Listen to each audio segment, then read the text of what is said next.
All right, you guys, so we have a couple notes for your Schoology work. So direct variation is an assignment called direct variation. Now this always has the point 0, 0. So when we're doing this, you're gonna have a point. Let's say, for example, it says, go ahead and do an equation with a direct variation of the 0.61. So the way we're gonna set this up, we're gonna go ahead, this always has a 0, 0. So you're just gonna go ahead and make a table, your x, y.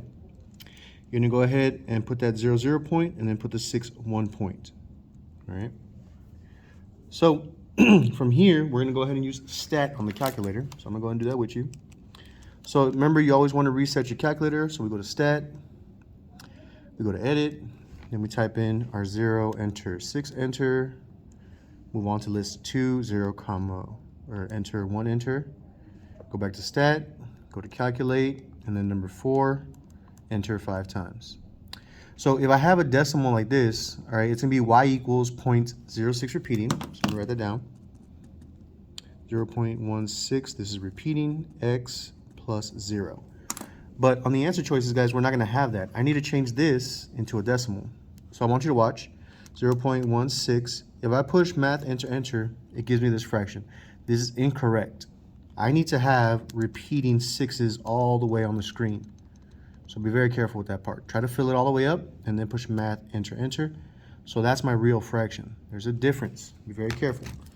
So y equals 1 divided by 6x, and we don't put plus zeros. That's going to be my answer for direct variation. So you're doing the same thing, guys. Put the 0, 0 point, put whatever point they give you, and you're going to get your answer. All right, next we have our domain. So remember, our domain is the left side with the x in the middle, and then the right side. The range is the bottom with the y in the middle, and then the top. We have some rules. If you have a shaded dot or the line is a regular line, you put lines under. I'll explain this in a second. If you have an open circle or a dashed line, you don't put anything under the symbols, okay? So I have like this little example that you're gonna see. So the bottom, let's say for range, the bottom is actually way down here. So be very careful. You have a question just like this.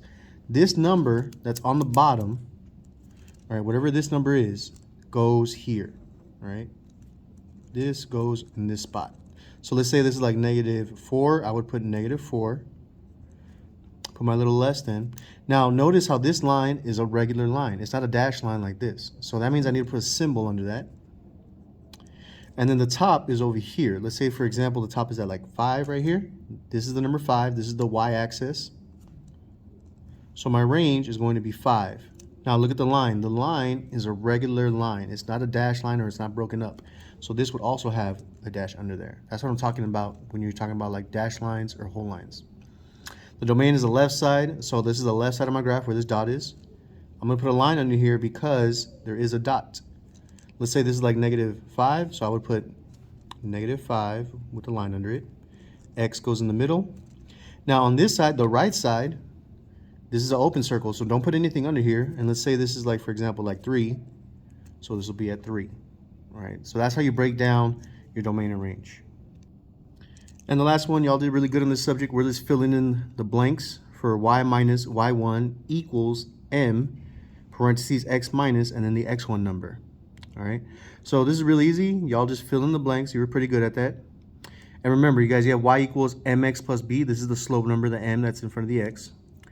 Now, some people are getting tricked right here on the y-intercept. If it has a y-intercept, the point is always going to be 0 and then the number. So, for example, I have something with a slope of 1/2 and the y-intercept is 4. So, according to this, I need to have a 0 here, and my blank is going to be this number. So now I have the m number, I have the x1 number, and I have the y1 number. So all I'm going to do is y minus 4 equal 1/2 parentheses x minus 0. And that would be the answer here, okay? And then another one, it'll tell you something like y minus, 4 equals -1/3, parentheses x minus 5. And then you have y equals 3x plus 8. Let's say something like that. It'll say, are these parallel, perpendicular, or neither, all right? So we have to look at the slope numbers. My m number is this one, -1/3, and we have my m number on this one is 3. All right? So parallel means that they're the same. These are not the same. These are not parallel. But I have to do the opposite reciprocal of one of them. All right? Let me do the opposite reciprocal of this. This is negative, so that means it'll be positive. If I flip it, it's 3 divided by 1. If I type in 3 divided by 1 in the calculator, guess what? This is going to be 3. This opposite reciprocal matches the second one. So these are perpendicular. All right, so you're going to have a couple questions like that, guys. Look at the formats. If they don't match the originals, they are not parallel. If they're the same thing, they're parallel. Then do the opposite reciprocal. You can pick whichever one you want. It doesn't matter. Like if you do like 3 opposite reciprocal, that's going to be negative. And then remember, you put the 1 under it, flip it, 1/3. So see, you can do either one. If they match the opposite reciprocal and the other one, that's perpendicular.